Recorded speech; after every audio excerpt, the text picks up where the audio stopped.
मिराज बीबी जिनकी उम्र 60 से 70 साल है और पिछले 5 साल से यहाँ फल की रेडी लगा रही हैं। कड़ी धूप, गर्मी, बारिश के अंदर भी यहाँ पर ये रेडी लगाती हैं। इनसे जानेंगे इन्हीं की कहानी, ये सब काम क्यों और कैसे कर रही हैं। मियाँ बहुत हो गया है, पुत्र बीमार है। उर्दू पॉइंट की वीडियोस देखने के लिए हमारा चैनल सब्सक्राइब कीजिए और बेल के आइकन पर क्लिक कीजिए ताकि आप हमारी तमाम आने वाली वीडियो से बाखबर रह सकें। अस्सलाम वालेकुम, उर्दू पॉइंट के साथ मैं हूं अब्दुल्ला खान। नाजरीन, इस वक्त मैं मौजूद हूं पीको रोड पर, पावर हाउस और नाला स्टॉप के दरमियान, जहां मिराज बीबी जिनकी उम्र 60 से 70 साल है और पिछले 5 साल से यहाँ फल की रेडी लगा रही हैं। इनसे जानेंगे इन्हीं की कहानी, ये सब काम क्यों और कैसे कर रही हैं। मुझे बताएं कि इधर आप रेडी लगा के खड़ी हैं, ये क्यों कर रही हैं, क्या करने की वजह? ये बेटा पुत्र बीमार है ते मेहनत करके खानी।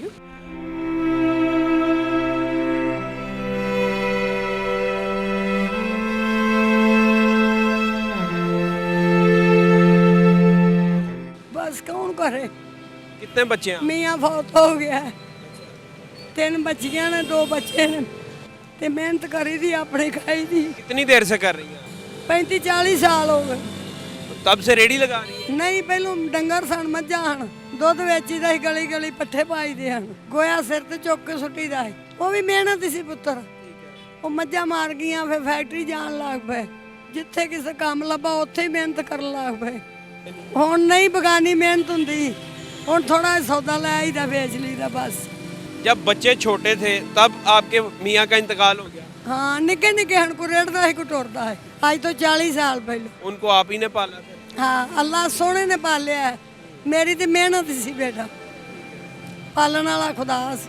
तो ये रेडी कितनी देर से लगा रही है? इनू हो गए को 5-7 साल। तो अब देखें, आपकी रेडी भी ऊपर से टूटी हुई है, बारिश आ गई, गर्मी सर्दी, पानी गंदा सिर च पैंदा, मींह आवे ते बस बुरा ही हाल है पुत्र, गुजारा ही है ना।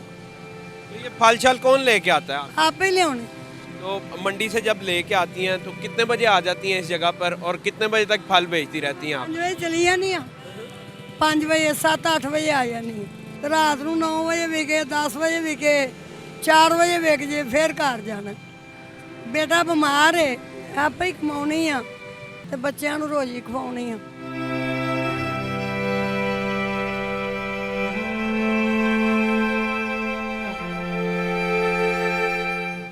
बेटे ਨੂੰ क्या मसला है?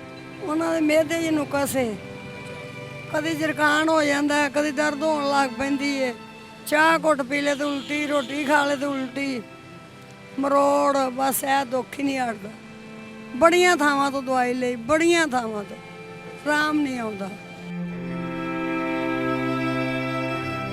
तो अब जब आप बीमार हो जाती हैं, अल्लाह ना करे आप बीमार हो, लेकिन कभी बंदा बीमार हो जाता, थक जाता। बुखार चढ़े ना मचानी, कल मैनू बड़ा बुखार ਸੀ, फिर भी मैं मंडी चली गई।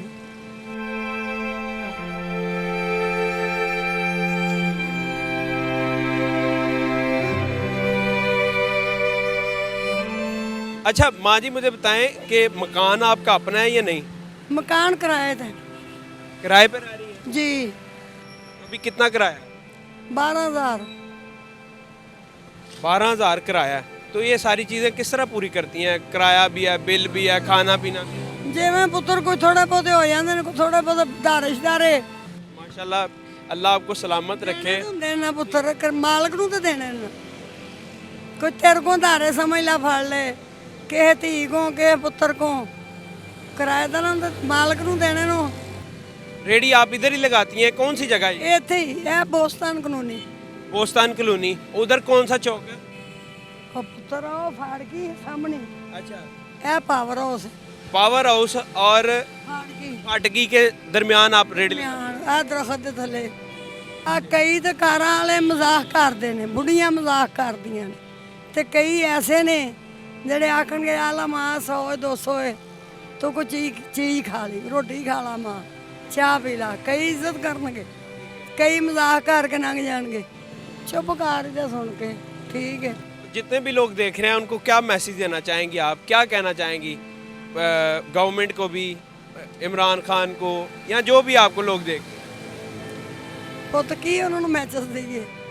ਉਹ ਉਹਨਾਂ ਨੂੰ ਸਮਝ ਹੋਣੀ ਚਾਹੀਦੀ ਆਪ ਨੂੰ ਕਿ ਚੱਲ ਵਡੇਰੀ ਮਾਂ ਹੈ ਤੇ ਅਸੀਂ ਇਹਦੀ ਇੱਜ਼ਤ ਕਰੀਏ, ਸਗੋਂ ਆਪਣੀ ਮਿਹਨਤ ਕਰਦੀ ਵੀ ਤੇ ਸਗੋਂ ਮਜ਼ਾਕ ਕਰ ਰਹੇ ਆ। नहीं वार्डन शार्डन कोई तंग तो नहीं करता कोई बंदा पुलिस वाला या कोई? ਕਰਦੇ ਨੇ ਬਤੇਰਾ ਤੰਗ ਕਰਦੇ ਨਾ। ਥੱਲੇ ਰੇੜੀ ਸੀ, ਹੁਣ ਆਇਆ ਬਾਲਟਨ ਵਾਲਾ ਤੇ ਉਹਨੇ ਆਖਿਆ ਮਾਂ ਉੱਤੇ ਕਰ ਲਾ ਤੇ ਮੈਂ ਬੱਚਿਆਂ ਨੂੰ ਕਹਿ ਕੇ ਉੱਤੇ ਕਰਾ ਲਈ। और तो कोई नहीं तंग करता? ਨਹੀਂ बहुत शुक्रिया। जितने भी लोग देख रहे हैं उनको जाते हुए मैं ये कहना चाहूँगा कि ये हर तबका फ़िक्र से ताल्लुक़ रखने वालों के लिए ये माँ जी मशले राह हैं कि अगर आपकी ज़िंदगी में कोई मुसीबत आन पड़े तो हिम्मत नहीं हारनी, बल्कि मुकाबला करना है उस मुसीबत का। और जितने भी लोग इनका मजाक उड़ाते हैं उनसे रिक्वेस्ट करूँगा कि मजाक ना उड़ाया करें, बल्कि उनको मोटिवेट किया करें, क्योंकि कोई किस परेशानी से गुजर रहा है आपको उस चीज़ का अंदाज़ा नहीं होता।